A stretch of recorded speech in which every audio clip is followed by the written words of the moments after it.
All right, the new petrol price hike has kicked in. From midnight, petrol and diesel went up by at least 26 cents a liter, while paraffin users will now be paying 22 cents more.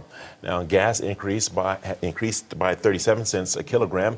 The price hikes are a fourth this year alone, and some economists are warning of another big petrol price increase next month. This comes amid public outcries over escalating food prices, stagnant pays, and high employment rates. The Inkatha Freedom Party has written to the Speaker of Parliament requesting an urgent debate on the exorbitant cost of petrol. Now, joining us in studio to further discuss this, we have from the Director of Fuel Pricing Mechanisms from the Energy Department, Robert Make. Sir, thank you for joining us. Welcome to Afro Breakfast on Afro Worldview. Great to have you with us. Let's start from the top.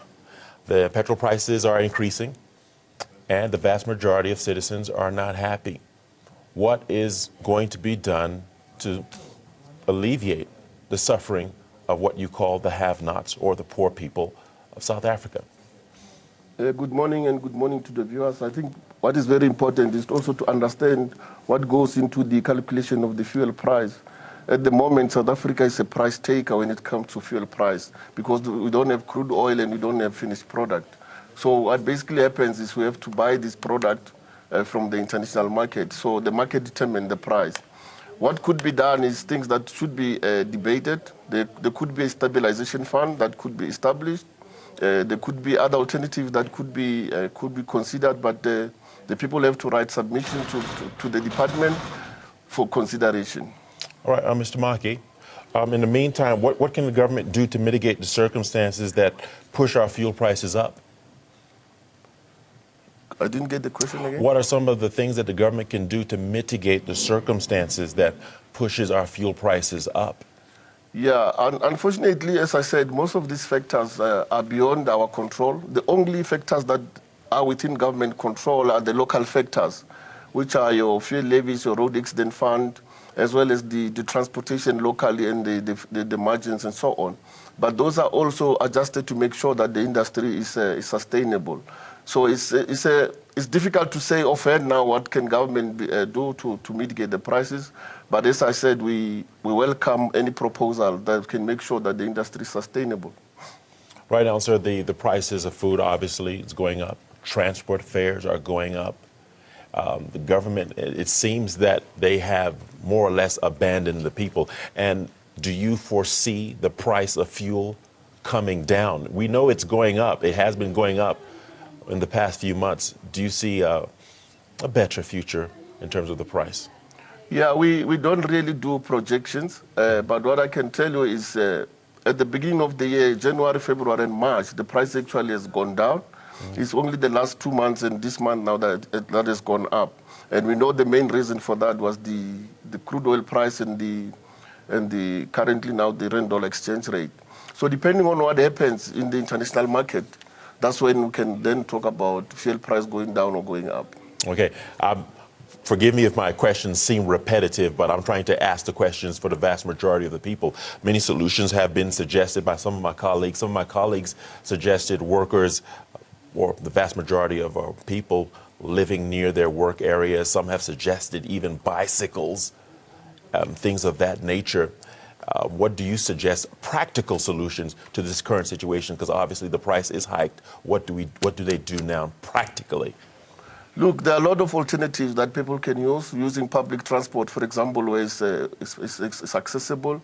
Using lift clubs, for example. You know, we're talking about the fuel-saving tips that people can utilize at the moment. Bicycle, if they can work, is an alternative that people can also use. Okay. But from government point of view, what we are saying is we need to be very efficient in how we use our fuel, not only fuel, but energy in general, because energy won't be there forever. Some of the energy sources that we are using are not renewable, you know, so it's very important that we use energy efficiently and effectively.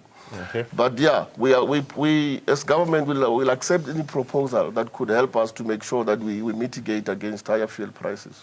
But I think government should be bringing out the proposals at this point. But moving on to our next question, the IFP wants the petrol and road accident levies suspended.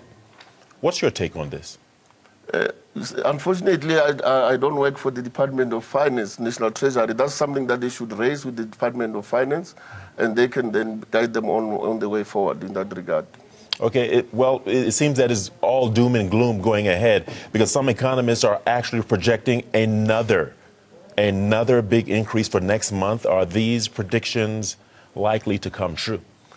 Look, it's difficult to know what will happen tomorrow. Nobody will have known what happened with the rand-dollar exchange rate. Nobody would have known what the President of America decided to do, which led to the currency struggling. So it's difficult to predict. Anything can happen.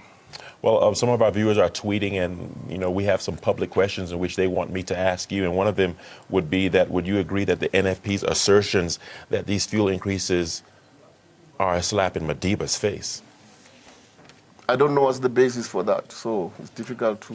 Well, it's Mandela Day, and we're celebrating all aspects of Nelson Mandela. And, of course, Nelson Mandela was for the people. And for this to continually happen and pretty much not consider the pockets of the vast majority, this is everything that goes against what Madiba stood for. So that's what the general question is about. Yeah, all I can say to you is that the formula that we are using is very transparent formula. So irrespective of who the president is, who the president could have been, the situation will not have changed unless we have changed the formula for calculating the fuel prices.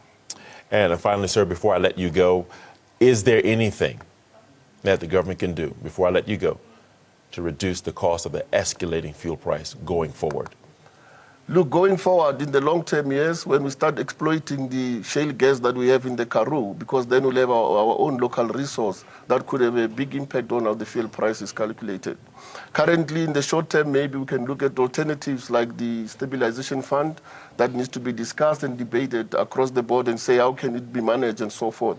But also look at alternatives that the other people can bring on board. All right, Mr. Make, as if we are in court, so I'll end it by saying no further questions. Thank you for joining us, and I hope to speak to you soon. It's been enlightening and always a pleasure. Thank you very much. All right, moving on to our next story. It is not over. You're watching Afro Breakfast on Afro Worldview.